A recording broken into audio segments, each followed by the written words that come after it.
어제 한 여자분이 강아지랑 산책하면서 어디 급하게 갈 데가 있나 봐요. 근데 걔가 옆으로 가니까 너 왜 거기로 가냐? 시간 없는데. 일로 가야지. 왜 그러고 있냐? 타이르는 거예요. 가자고. 걔가 좀 알아듣나 봐요. 그래서 대화를 참 잘 하시더라고요. 그래서 어쨌든 간에 그 믿음이잖아요. 내 말은 알아들을 거라는 그 믿음이 있으니까 그래도 얘기하는 걸 거 아니에요.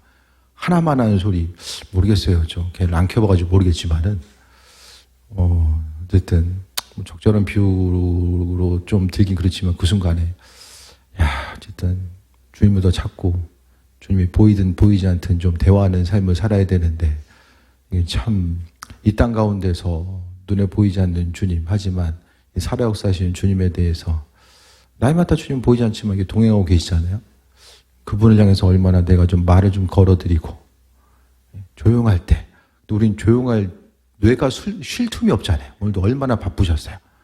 항상 뭔가를 좀 하고 있잖아요. 우리의 삶은 주님을 찾고 뭔가, 그러니까 예전에 그 신앙의 선배들은 그래도 좀 이렇게 생각한 시간들이 있고 낮에는 TV 안 나왔잖아요. 옛날에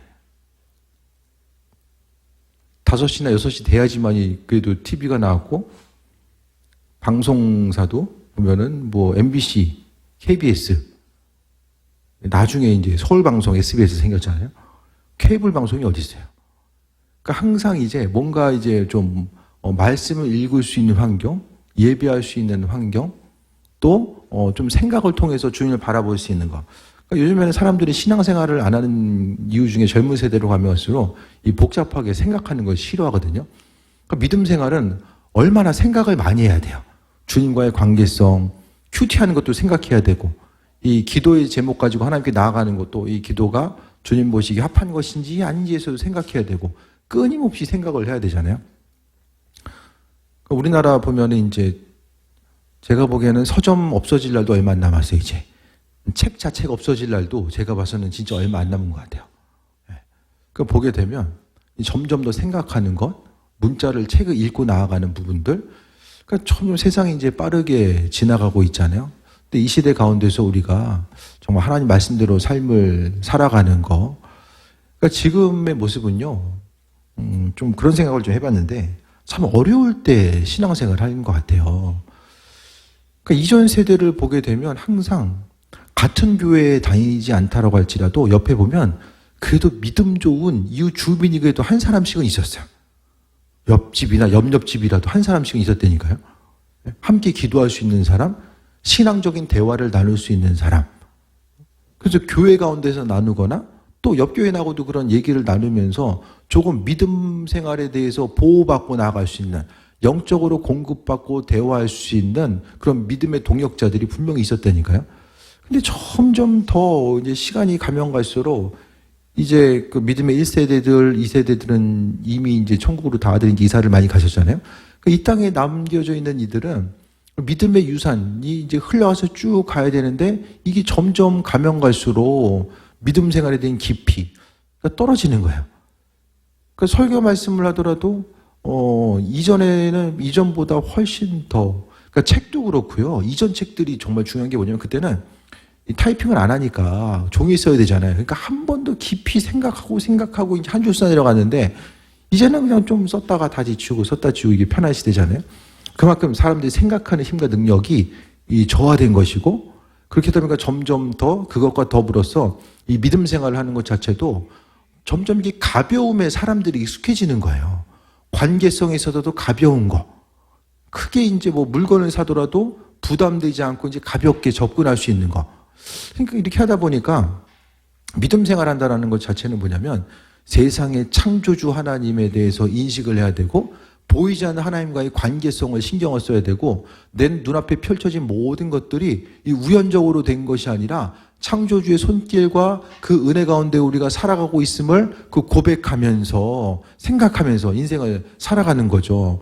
하나님은 말씀을 통해서 그분의 살아계심을 우리에게 계속해서 비춰주고 계신데, 그렇다라고 한다면 우리가 이 시대 가운데서 정말 이제 그 말씀을 통해서 또한 믿음의 어쨌든 그 선배들이 남겨놨었던 그런 풍성한 유산들이 이 시대 가운데 끊이지 않고 나아가는 거, 그게 중요하거든요.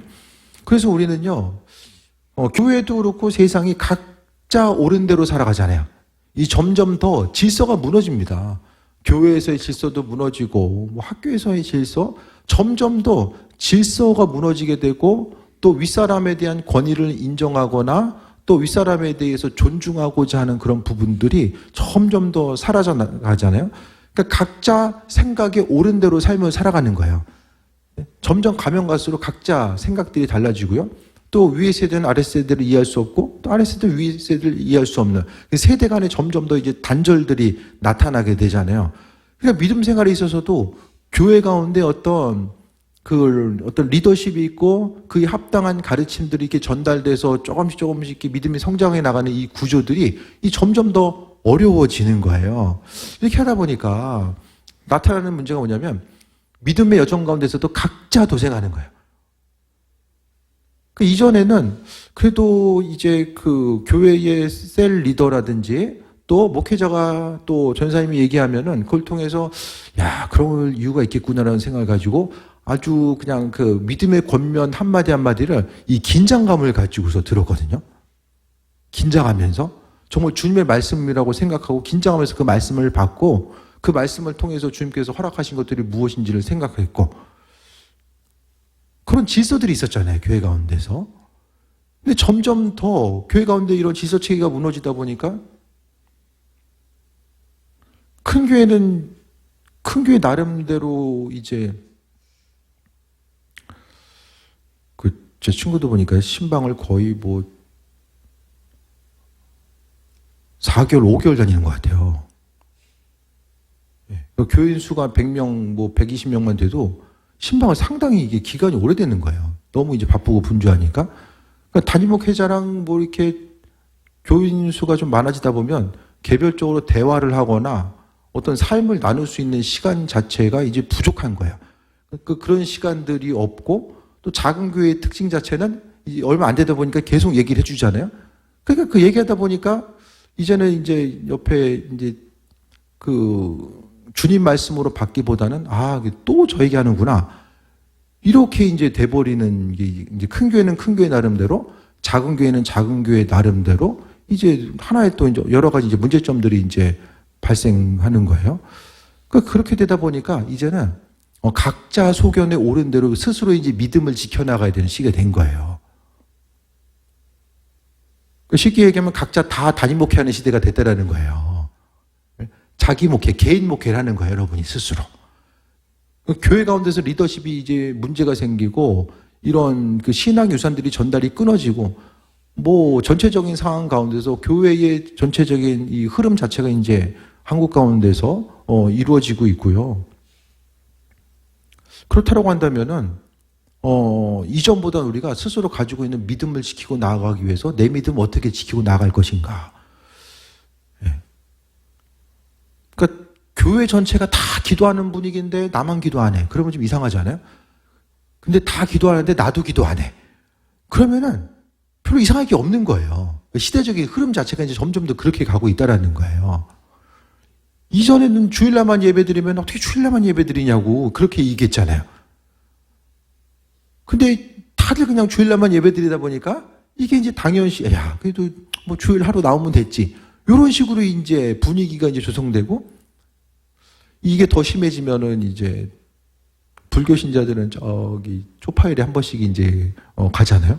이 교회 분위기도 그렇게 되지 않으려는 법이 없는 거예요. 이제는 교회 사회생활, 사회의 변화와 더불어서 교회도 우리가 생각하는 것보다 점점 더 아주 피부에 와닿을 정도로 아주 빠르게 지금 변해가고 있습니다. 그러니까 이 시대 가운데서요, 목회하면서도 마찬가지거든요. 목회하면서 어떤 그동안 이제 지금 목사님들이 빠르게 이게 변해가는 이런 교회 상황 가운데서 어떻게 목회를 해야 되는가에 대해서 그것도 누가 가르쳐 줄 사람도 없어요. 각자 기도하고 각자 교회가 생존해 나아가야 되는 이런 순간이 온 거예요. 교단에서 가르쳐 주는 것도 아니고 누군가가 그걸 제시해 주는 것도 아니에요. 담임 목회자가 스스로 점검하고 교회 방향성을 가지고 움직이고 반응하지 않으면 그냥 개구리가 이제 물속에 있는데 이제 물이 이제 서서히 데펴지면 정말 이 데펴진도 모르고 죽는다라고 이야기하잖아요.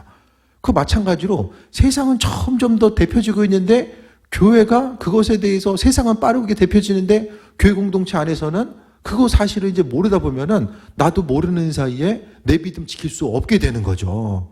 그래서 우리가 생각했을 때 이 시대는 교회에서 이제 선포되는 말씀도 이제 중요한데 이 많은 부분에 있어서 여러분이 각자 가지고 있는 그런 신앙의 믿음의 분량을요 각자 지키고 나아가야 되는 거예요. 이제는 기도를 누가 하라고 해서 하는 것도 아니고 말씀 보는 것도 뭐 봐야 된다 그게 아니라 내가 그나마 이 정도 믿음이라도 지키기 위해서는요 스스로 점검하자면 안 된다니까요. 그래서 저는 이제 가끔 그 얘기가 생각이 나요.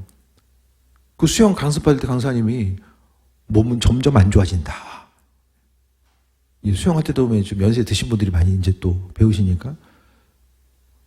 그러니까 연습을 더 많이 하지 않으면 지금까지 해왔던 것도 잘 못하게 된다는 거예요. 그러니까 믿음의 여정 가운데서도요, 교회 가운데 정말 기도의 기름 부음이 이 교회도 넘치고 저 교회도 넘치면은 내가 정말로 다운됐을 때에 조금만 더 힘을 내면은 서로 힘을 얻고 돌파해 나갈 수 있는 은혜가 있었는데 이제는 이 기름 부음이 소멸돼가는 이 시대 가운데서 각자 이게 한번 바닥에 내려가면 위로 올라갈 수 있는 그런 그 상황들이 이전보다 훨씬 더 어려워졌다라는 거예요. 이런 부분을 생각했을 때에 내 믿음 어떻게 지킬 거냐.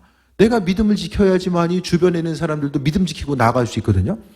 그러니까 이미 교회 가운데서는 세상이 탈권위화 시대를 흘러가고 있기 때문에 교회도 이전에는 교회가 부흥할 때는 교회가 세상에 영향을 줬지만은 교회가 이후에는 이제 반대로 세상의 영향을 교회가 받거든요. 그러니까 이 질서 체계가 우리가 모르는 사이에 많이 이제 점점 더 금이 가고 있고 그렇다라고 한다면 교회 가운데서 믿음의 겉면도 들리지 않고 내 스스로의 의지도 생기지 않고 그러면 말라 죽습니다. 쉽게 이야기하면. 믿음이 없어 말라 죽는 거예요. 신앙생활이. 그러니까 영적으로 죽은 거죠. 죽은 거. 육적인 배고픔은요. 안 먹으면 배고프니까 이제 이게 육적인 것들은 바로바로 느끼잖아요. 근데 영적인 배고픔은 조금씩 이 영적으로 이제 배고픔 자체를 느끼지 못하기 때문에 이게 이제 정말 굶어 죽기 직전까지 가야지만이 이게 이래서 이제 어려움이 있었구나. 이런 부분들이 생겨난 거예요. 존귀하게 쓰임 받다가 목사님들도 이제 한순간에 잘못해가지고 그냥 갑자기 사라지는 경우들이 많이 있거든요. 한순간에 귀하게 주님께서 사용하셨음에도 불구하고 그러니까 이런 현상들 시대적인 상황 가운데서 내 믿음에 대해서 정말 내가 내 믿음을 유지하기 위해서 각자 그냥 이 종교 생활은 다 가능해요. 교회 나오고 그냥 이런 것들은 다 가능하잖아요. 그런데 정말 성경이 이야기하는 성경적인 신앙인 말씀이 이야기하는 이 신앙생활이 무엇인가에 대해서 돌아보고 나아가는 거죠. 그래서 육적인 배고픔뿐만 아니라 내 안에 있어서 영적인 갈급함의 문제 이런 것들에 대해서 좀 우리가 아주 주의 깊게 민감하게 반응하지 않으면 우리가 나아갈 바에 대해서 그러니까 우리의 믿음 생활이 그 어느 때보다도 하나님과의 관계성, 내 믿음의 여정, 기도의 열정, 주님을 향한 열정이 최고점이 있지 않으면요 이 세상 풍조 앞에서 그나마 내가 가지고 있는 믿음도 이게 지킬 수가 없는 시대라는 거예요. 이런 것들 아주 분명하고도 정확하게 인지를 해야만 합니다. 그래서 지금은 말씀의 풍요로운 시대를 사는 것 같아도 그게 아니라는 거예요. 영적인 풍요로움, 그러니까 그 요셉의 꿈 가운데서도 7년의 그 풍년과 흉년의 때가 있잖아요. 지금은 교회 가운데서 풍년의 때가 아니라 이제 흉년의 때입니다. 영적인 기근의 때, 그 영적인 기근의 때를 우리가 어떻게 이기고 나아갈 수 있을 것인가. 이전만큼의 기름 부음을 사모하며 나아가기 위해서 조금 더 힘쓰고 노력하지 않은 것. 이전보다 정말 두세 배로 힘쓰지 않으면 있는 자리도 지키고 나아가기 힘든 때. 이런 부분. 저는 목회를 하고 있으니까 교회의 상황들, 선교지의 상황들 이런 부분들에 대해서 보게 되잖아요. 그러니까 이런 시대적인 흐름을 있는 교회에서는 계속해서 전심으로 주님을 향해 나아가고 또 다들 교회가 어렵다고 하지만은 그 가운데서 또 전도하고, 예? 그 안에서 복음 전하고 스스로 하나님 보시 합한 자로서의 삶을 살기 위해서 마음의 중심을 둔다라는 거예요. 그러니까 요즘 보면 어쨌든 그런 위기감. 예. 저는 그 위기감이 이제 예전부터 있었죠. 뭐 담임 목회는 알아서 혼자 이제 해 나가지 않으면 제가 스스로에 대해서 고민하고 또 방향성을 잡아가지 않으면 누가 얘기해 주는 사람 없으니까. 그 마찬가지로 이제 여러분도 스스로 생각했을 때에 그러니까 우리도 이제 많은 부분 그냥 외부적인 이런 세속화의 흐름이 많이 이제 있는 것 같아요. 그래서 어떤 믿음의 권면에 대해서 듣기보다는 각자 소견에 오르신 이런 사사시대의 흐름들이 분명히 이제 우리도 세상에 속해 있으니까 그 영향을 분명히 받고 있을 거예요. 그렇다고 한다면 내가 정말로 이 마지막 때의 주님을 바라보고 나아가는 이 삶의 여정 가운데서 내 믿음을 어떻게 지키고 나아갈 수 있을 것인가. 이거 되게 중요한 문제입니다.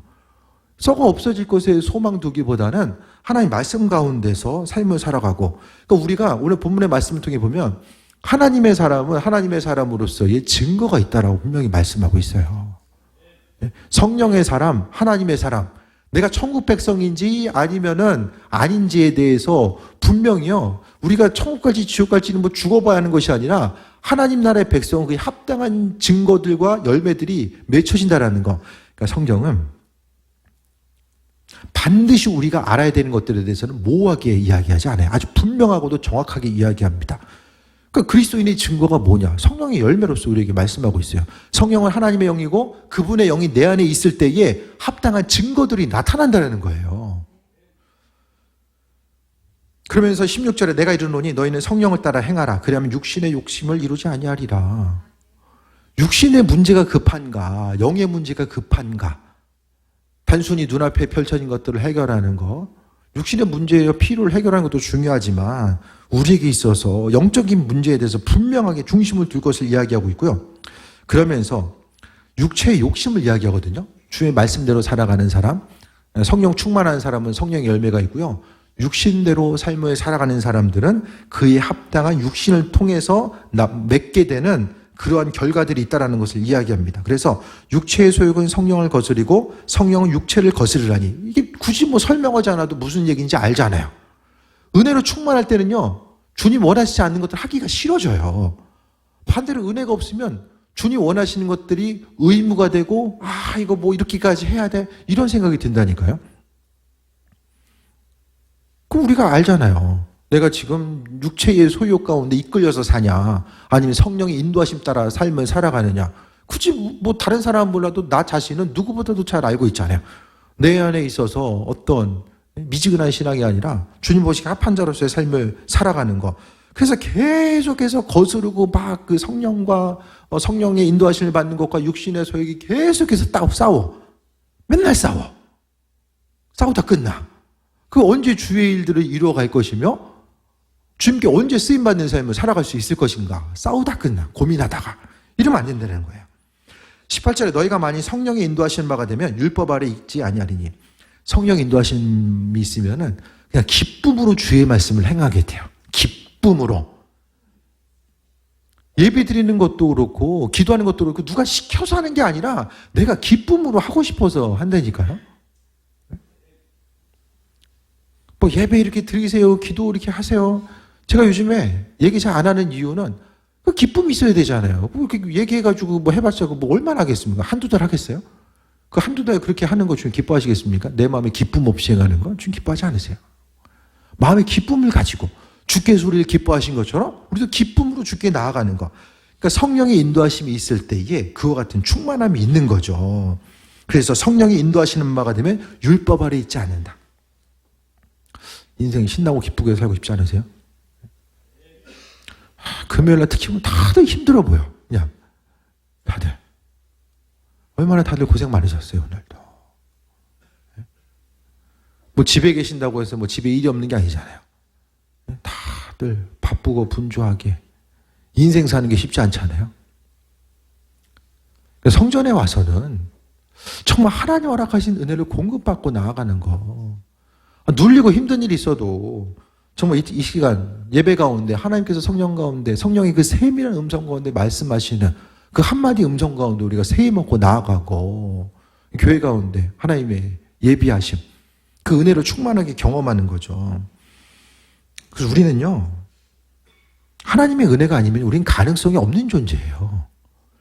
내 의지와 노력은요 우리로 하여금 주님의 뜻을 행할 수도 없고요 그분 기뻐하신 일들을 행할 수가 없어요. 의지를 가지고 내가 이제 이렇게 한번 마음먹고 해봐야지. 그게 할 수 없는 존재임을 주님도 말씀하고 있고요. 사도 바울도 계속 그 얘기하고 있는 거예요. 주께서 주인 되셔서 내 안에 역사하시고 그 은혜와 충만함을 경험하지 못한다라고 한다면 우리가 계속 육신의 소욕 따라 삶을 살아가는 거죠. 그냥 습관적으로 믿음의 여정이 어떻게 하면 이 땅 가운데 쉽고 편안한 삶을 살아갈 수 있을까? 주를 위해서 수고하고 헌신하는 것을 멈추는 그 순간부터 십자가의 고난 없이는 영광은 없는 거죠. 부활의 기쁨과 영광은요 십자가의 고난 이후에 우리에게 다가오는 거잖아요. 그래서 이 시대 가운데서요 점점 더 이제 잊지 말아야 될 것은 하나님의 백성으로서 성령 충만한 삶. 그래도 한 가지 감사한 것은 하나님은 우리를 그냥 내버려 두지 아니하시고 어두움 가운데서도 성령의 일하심이 있어서 우리로 하여금 한 사람 한 사람 그 엘리야의 그 시대 아합의 때의 그 어두움의 시기 가운데서도 하나님의 백성들을 남겨두셨고요. 그래도 갈멜산 가운데서 하나님께서 불을 허락하셔서 승리하는 삶을 살아갈 수 있도록 은혜와 충만함으로 베푸시고 함께 하신 것들에 대해서 보게 됩니다. 그래서 교회 가운데서는 항상 하나님의 인도하심을 경험하고 나아가는 거.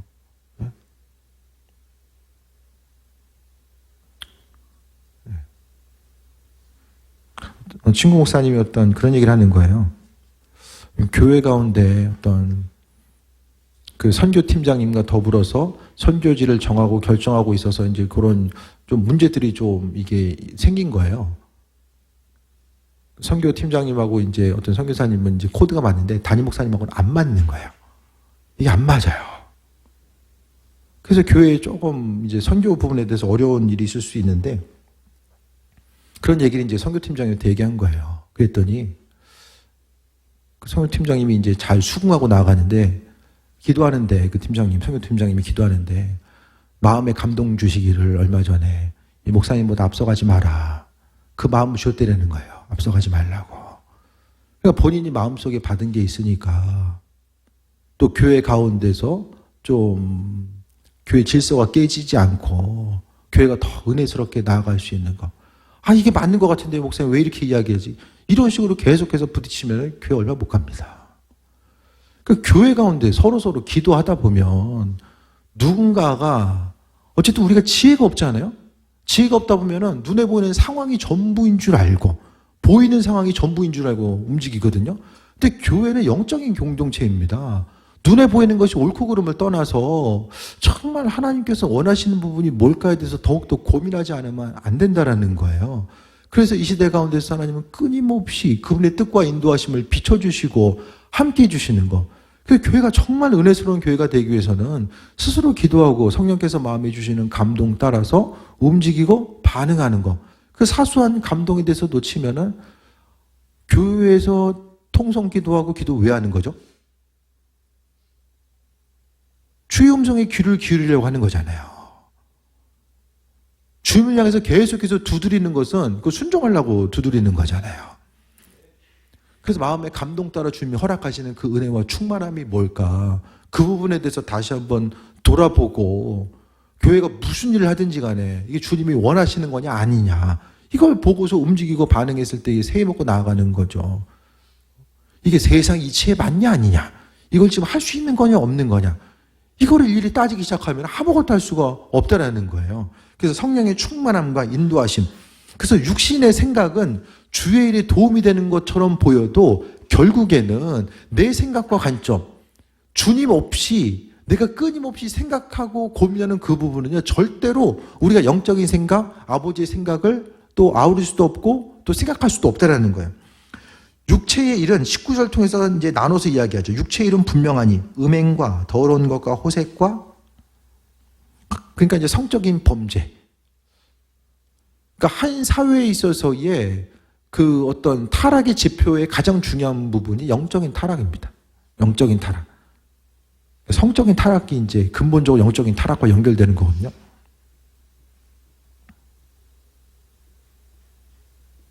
지금의 세대가 소돔과 고모라가 멸망했을 때 영적, 그 성적인 타락과 지금의 그런 타락의 모습이 덜하다고 생각하십니까? 어떻게 생각하세요? 네. 음란이 난무하고 동성애가 난무했었던 그때와 지금의 모습이 다르다라고 생각하십니까?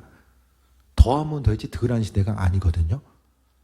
이 마지막 때에 주님께서 지금 오신다고 해도 결코 이상하지 않을 때가 바로 지금의 모습입니다. 그러니까 큐티 보다 보면 그 음행의 문제가 그렇게 나오잖아요. 그 바람 피고 음란한 죄를 지은 사람이 다 그 교회에 다 몰려 있는 거예요? 어떻게 생각하세요? 그 교회에 다 가 있는 거예요?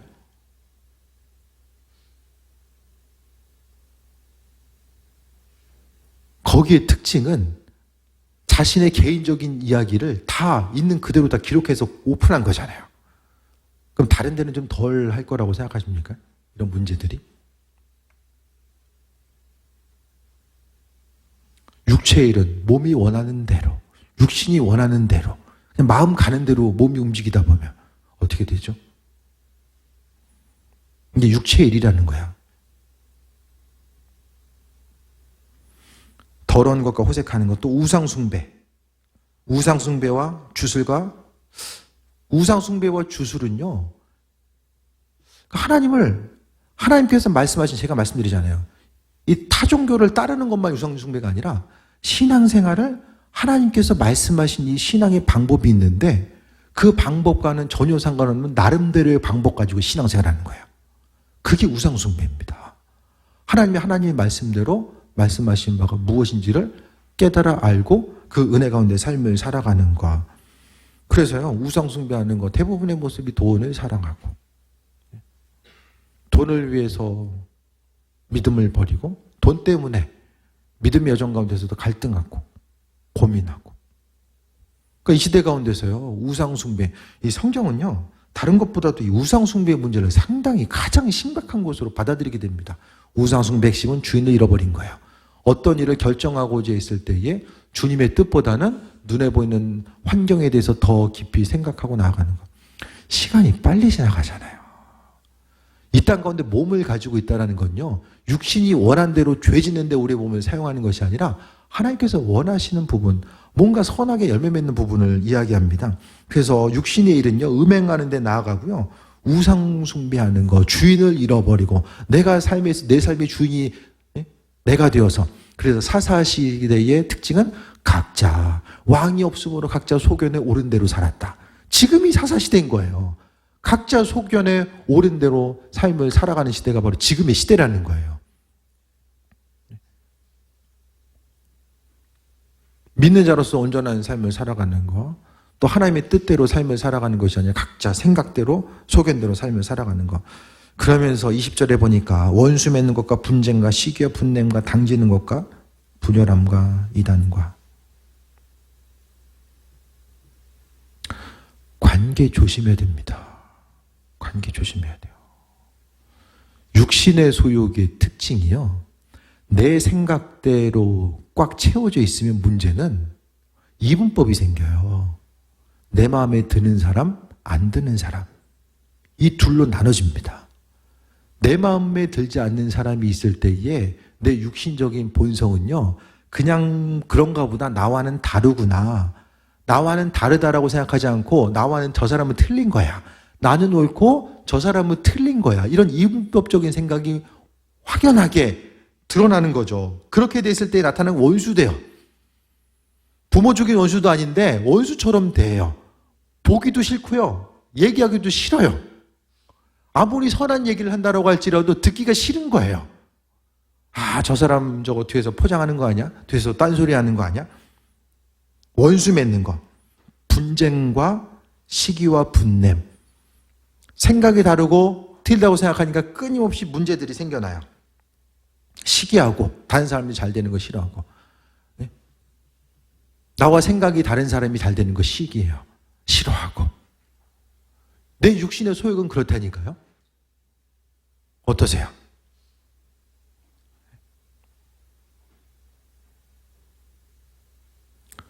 주변 사람들이 잘 되면 어떠세요?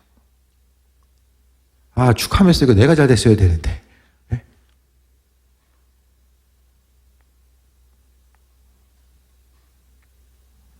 그러다가 나오는 것이 당 짓는 거예요, 당 짓는 거.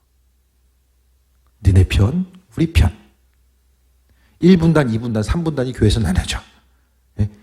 A팀, B팀, C팀 나눠가지고 3개의 분파가 만들어져. 그럼 어떻게 되죠? 한 1년 싸우면 교회 없어져요. 네.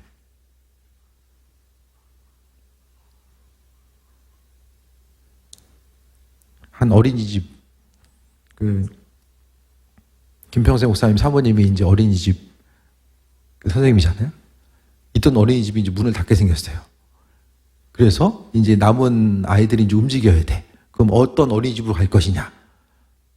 근데 거기서 이제 나타나는 건 저 엄마네 애가 가는 그곳은 난 안 간다. 이 사람 때문에 이 어린이집 같이 안 간다. 또 저 엄마 때문에 난 여기 안 간다. 우리 애 여기 안 보낸다. 애들 어린이집 보내는 것도 부모들끼리 싫은 거야. 참 아이러니하죠? 만나는 건 애들일 텐데 왜 부모가 서로를 싫어할까? 저는 이해할 수가 없어요. 좀 이해가 되십니까? 아니, 애들 어린이집 가는데 부모들이 더 싸울 일이 뭐가 있을까요? 더 아이러니한 거는 교회 가운데 예수님의 사랑, 그분의 사랑과 은혜가 충만해야 된다라고 맨날 입이 닳도록 말씀 듣고 성경 말씀도 내 이웃을 내 이웃을 내 몸같이 사랑하러 말씀하고 있고 전도할 때도 하나님은 사랑이십니다. 계속해서 사랑을 얘기해. 근데 교회에서 파당을 짓고 야, 저 사람 이런 게 문제예요, 문제. 그걸 가지고 이제 당을 만들어. 어쨌든 간에 당을 만들어야지 내 의견에 동조해 줄 수 있는 사람이 더 많아져야 되잖아요. 그러니까 서로 팔을 만들어. 죽으려면 나 혼자 죽어야 돼. 같이 파당을 만들어가지고 같이 그냥 손잡고 지옥으로 가자는 거예요, 이거는. 절대로, 성경에 보면 이 고라 자손이 어떻게 됩니까? 같이 파당 만들었다가 그냥 땅이 갈라져가지고 다 죽잖아요. 이 성경 말씀 보면은 이 당 짓는 거 정말 조심해야 됩니다.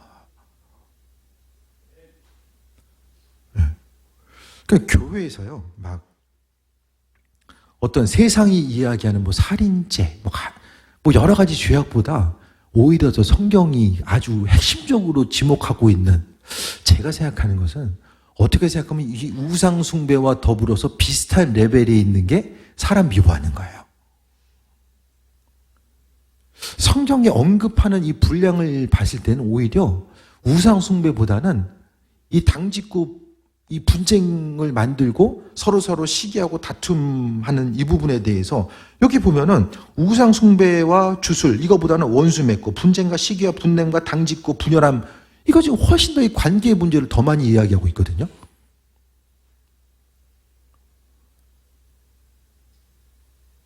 그러니까 주님 없이 우리가, 예수님 아니면 우리는요, 누구나가 다 내 마음에 드는 사람이 있고 안 드는 사람이 있어요. 우린 객관적인 것으로 사람을 판단할 수가 없어요. 왜? 보이는 거 가지고 판단하잖아요. 그 사람의 내면에 어떤 사정과 형편이 있는지 그거 생각 안 하잖아요. 그냥 보이는 대로 판단해. 판단하고 해서 끝나는 것이 아니라 그걸 어떻게 해요? 얘기를 해. 네? 교회뿐만 아니라 그걸 얘기를 해요. 그럼 옆 사람도 내 생각에 의해서 그 사람도 또 하나의 또 선입관이 생길 수 있잖아요. 그게 사단의 전략입니다. 성령 인도하신 건데 주께 존귀하게 쓰임받아야 될 우리가 이 사단에게 쓰임받는 거예요. 근데 그거를 더 무서운 거는 이게 심각하게 여기질 않는다는 거예요. 말씀이 이 관계의 파괴, 주변 사람들 중에서 이해하고 용납하고 사랑으로 섬기는 것에 대해서 아주 중요하게 얼마나 주님께서 강조하고 있는지에 대해서 우리가 온전히 인식하지 못한다는 거예요. 시간이 너무 많이 갔네요.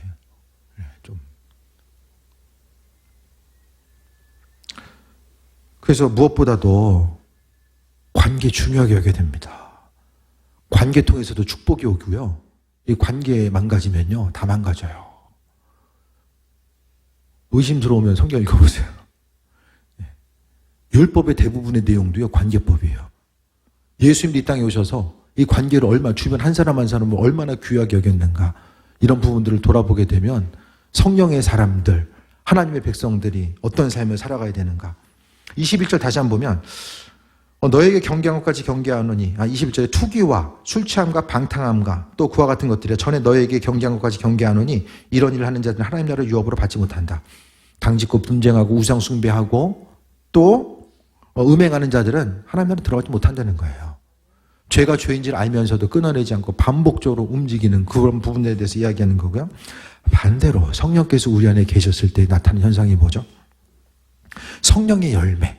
하나님 나라의 백성은요, 그 합당한 증거들이 있대요. 천국 백성은요, 합당한 증거들이 있대요. 그러니까 우리가 내가 하나님 나라의 백성인지 아닌지가 이런 증거들을 통해서 누구나가 다 확연히 알 수 있도록 나타나는 거죠. 성령의 열매는 제일 첫 번째로 이야기하는 게 뭡니까? 사랑입니다. 그러니까 성경에서 첫 번째 있는 건 그 이유가 있는 거예요. 뭐든지 첫 번째 있는 건 가장 중요하기 때문에 첫 번째 있는 거고요. 그 다음에 반복해서 이야기하는 것은 정말 중요하기 때문에 반복하고 있는 거예요. 사랑과 희락과 화평, 오래 참음과 자비와 양성과 충성과 온유와 절제니 이와 같은 것들을 금지할 법이 없느니라. 그럼 이 성경에서 성령의 열매는 다 뭐랑 연결됩니까? 관계랑 연결되죠.